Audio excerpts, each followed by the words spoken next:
So now, guys, as we just completed FIFO and LIFO, now we will be moving towards cumulative average cost of inventory valuation. Okay. Now FIFO and LIFO were quite simple. Okay. In FIFO, what you were supposed to do that first in, first out, and last in, first out, right? अब जो cumulative method है इसमें क्या होता है, इसमें आपको एक फॉर्मूला लगाना पड़ता है जब भी आपकी एक न्यू रिसीट होगी, राइट? मैं आपको ये सॉल्व करके दिखाता हूँ, so you guys will be having a very clear idea about this. So let's say example वही है जिस पर हमने फाइफो लाइफो किया था। मेरी सबसे पहले ओपनिंग इन्वेंट्री आ गई है, राइट? और opening inventory as it is treat मैंने करनी है जैसे मैंने फाइफो में भी की थी कि 50 यूनिट्स है मेरे पास with unit price of 5, so that makes 250 in total. Okay.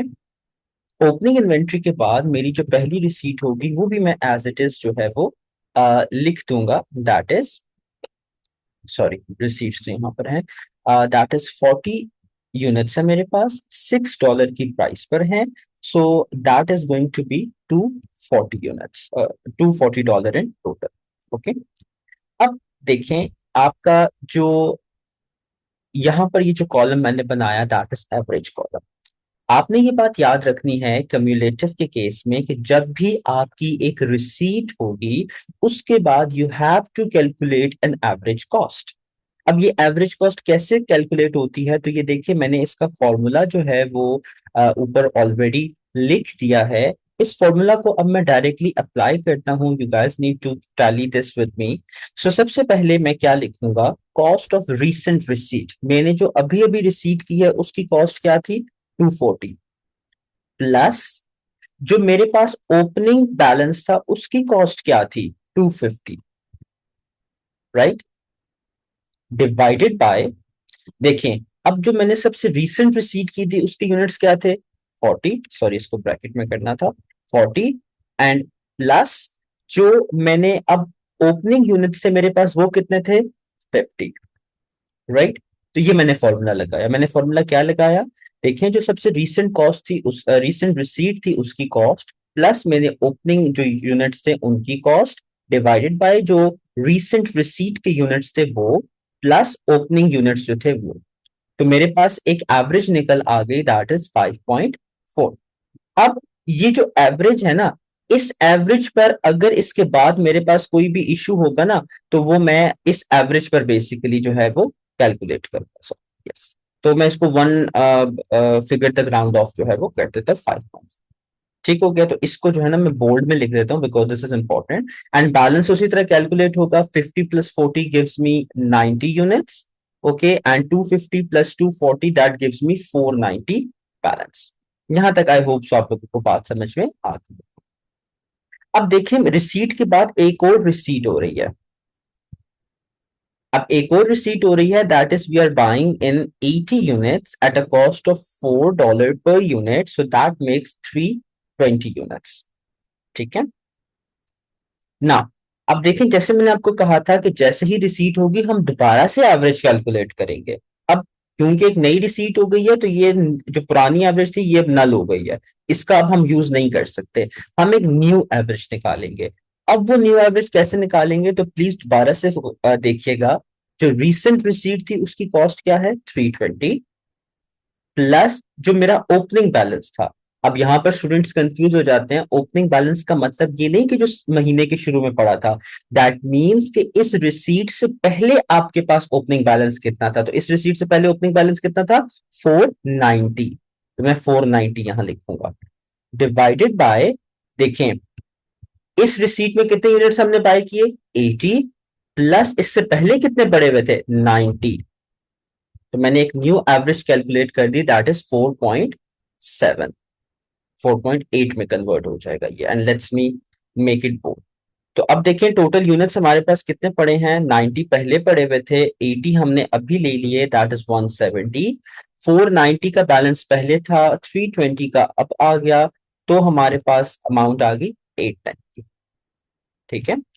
अब देखें इस दो रिसीट्स के बाद हमारे पास इशू हो रहा है, और वो इशू कितने यूनिट्स का हो रहा है, इशू हो रहा है 60 यूनिट्स का। अब सवाल ये पैदा होता है कि यार ये जो 60 यूनिट्स है, at what price they are going to be issued. तो याद रखिएगा, कम्युलेटिव एवरेज में जिस भी इशू की आप बात करें, उससे से पहले की जो सबसे रीसेंट रिसीट होगी, आप उसकी एवरेज कॉस्ट लेंगे। तो देखें, सब इस इशू से सबसे रीसेंट रिसीट कौन सी है, सॉरी एवरेज कौन सी है, 4.8। हम 5.4 नहीं ले सकते क्योंकि उसके बाद भी एक एवरेज आ गई है। तो मैं इस इन 60 यूनिट्स को किस प्राइस पर इशू करूंगा, 4.8 की प्राइस पर इशू करूंगा। ठीक है, so multiply by 4.8, that makes 288। तो ये चीजें हम यहां से माइनस कर देंगे, राइट। 170 यूनिट्स थे, उसमें से 60 यूनिट्स माइनस हो गए, दैट इज 110। 810 का अमाउंट पड़ा हुआ था, 288 का बैलेंस माइनस हो गया, तो 5। आई होप सो ये बात आप लोगों को समझ में आ गई। ठीक है, अब इस इश्यू के बाद हमने एक और रिसीट की है, एंड ये रिसीट मैं बिल्कुल एज इट इज ऊपर वाली रिसीट्स की तरह ही करूंगा, तो आप प्लीज इसको देखें। एंड एवरेज में मैं क्या लगाऊंगा, अब ध्यान से देखिएगा। मेरे पास करंट अमाउंट कितनी थी, 180। बैलेंस अमाउंट कितनी थी, 522, डिवाइडेड बाय करंट यूनिट्स कितने थे, 30। बैलेंस यूनिट कितने थे, 110।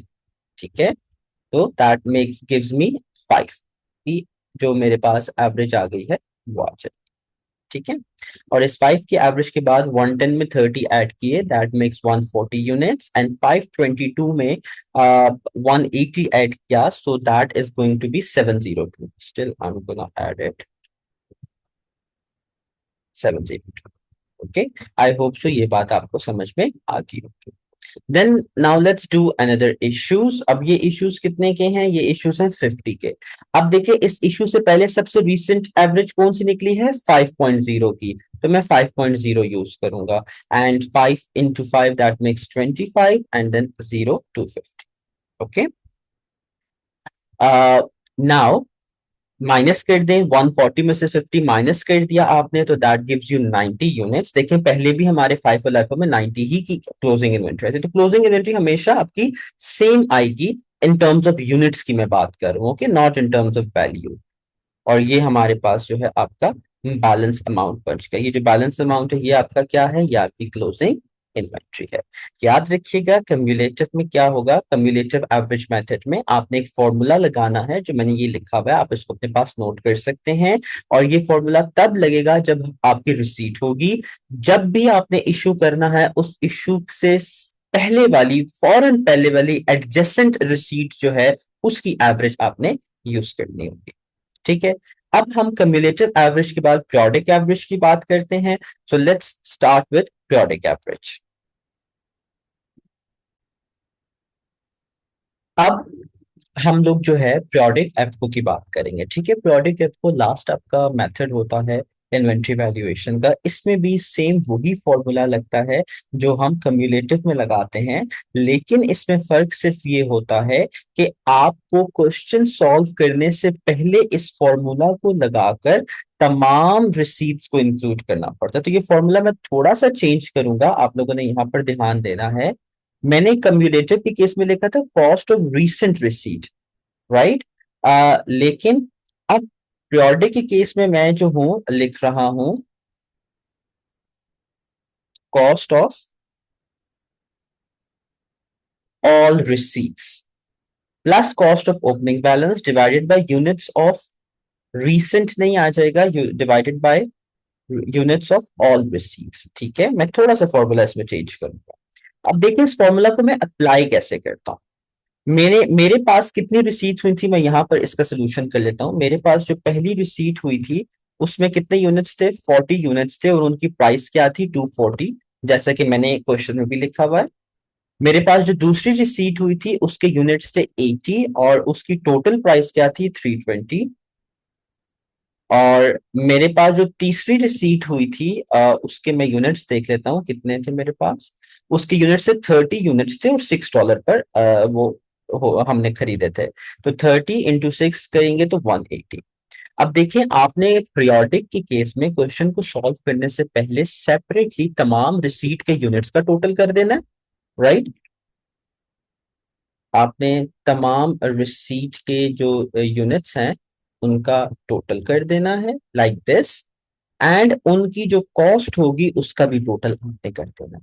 अब आप यहाँ फॉर्मूला पुट करेंगे, और फॉर्मूला में मैं क्या पुट करूंगा, देखें फॉर्मूला कुछ इस तरीके से होगा, cost of all the receipts plus cost of opening balance divided by cost units of all receipts plus opening units. तो ओपनिंग यूनिट्स हमारे पास कितने थे, 50।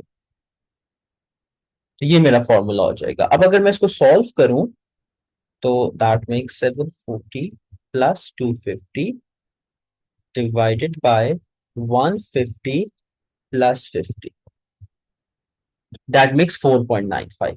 तो मेरी जो एवरेज कॉस्ट निकली है दैट इज 4.9।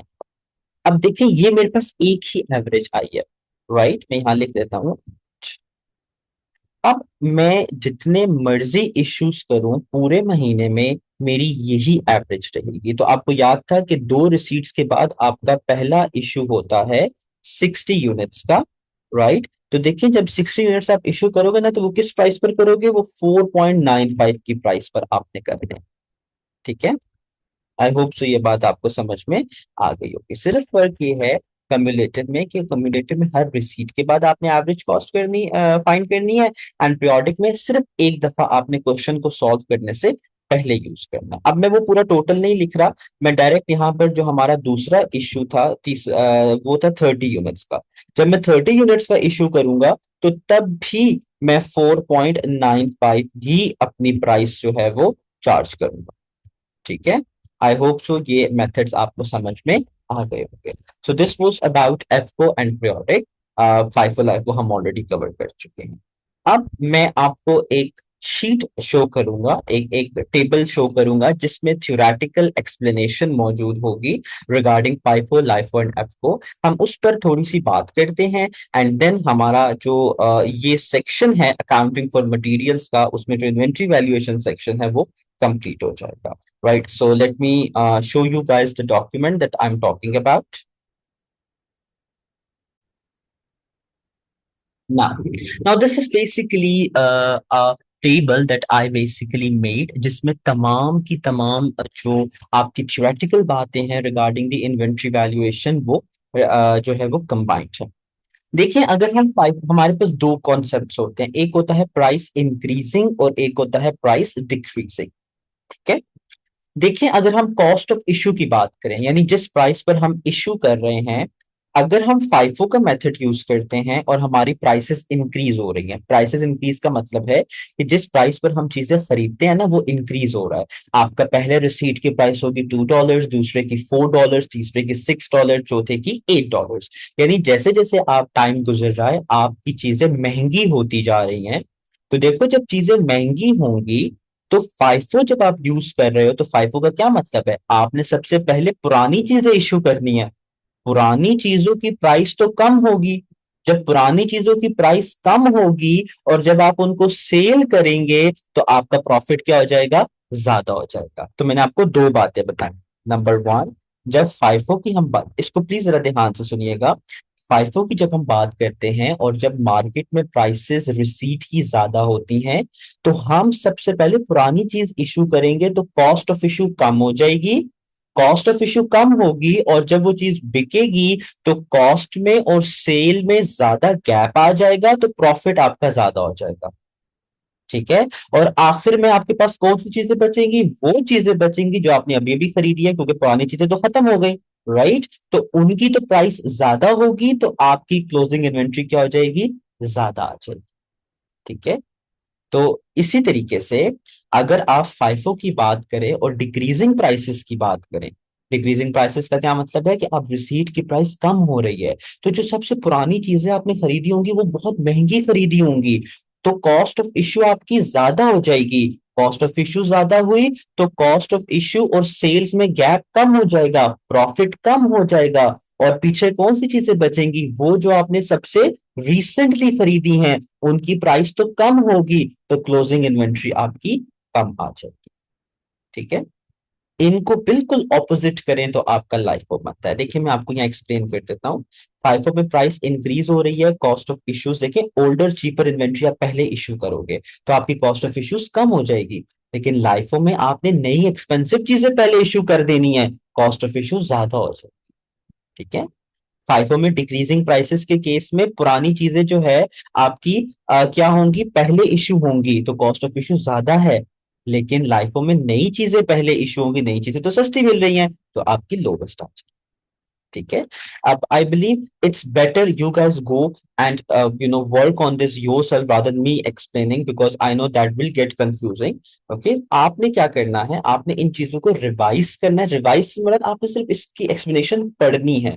अगर आपको ये बात नहीं समझ में आती then do let me know, give me a feedback and I am going to connect with you guys and will explain you later on once before we can proceed further. Okay, so अगर हम एफको और प्योडिक की बात करें तो देखिए इन मैंने इनका इतना पूछता भी नहीं है एग्जामिनर। एग्जामिनर ज्यादा फाइफो और लाइफो में ही इंटरेस्टेड होता है, and this is very very important in terms of your exam, कि वो आपसे थ्योरी सेक्शन पूछ लेगा कि what is going to happen in terms of FIFO if my prices are increasing, what is going to happen in terms of LIFO if my prices are decreasing. Right, तो इस तरीके के आपसे सवाल पूछेगा। तो देखिए मैंने आपको, ऑल्दो आपके सिलेबस में तीन चीजें हैं, cost of issue, profit and closing inventory, but मैंने इन टर्म्स ऑफ अंडरस्टैंडिंग दो चीजें और ऐड की हैं कॉम्प्लेक्सिटी एंड टैक्स इम्पैक्ट के लिहाज से भी। टैक्स इम्पैक्ट आपका जो है वो प्रॉफिट से रिलेट करेगा। जब आपका प्रॉफिट ज्यादा होगा टैक्स आपको ज्यादा देना पड़ेगा, प्रॉफिट कम होगा तो देखें टैक्स आपको कम देना पड़ेगा। ठीक है। FIFO is very easy to apply. मैंने आपको बता दिया था कि लाइफो जो है वो नहीं यूज होता, इट्स बैंड। एफको they are moderate, they are not very difficult, they are not very easy, depending upon की इन्वेंट्री टाइप कैसी है, इन्वेंट्री कॉम्प्लेक्सिटी कैसी है और इन्वेंट्री अमाउंट कैसी है, ये उन चीजों पर डिपेंड करते हैं। Right, so please try to focus on FIFO and LIFO, this theoretical portion. Okay. And with this, we have come to a conclusion of inventory valuation and accounting for material. अब जो इस series में next lecture होगा, that is going to explore economic order quantity, economic batch quantity, and just-in-time inventory system, along with types of stock taking. So we are going to cover four topics in the coming series for the lecture. So until then, take care, guys, and have a good day. Bye.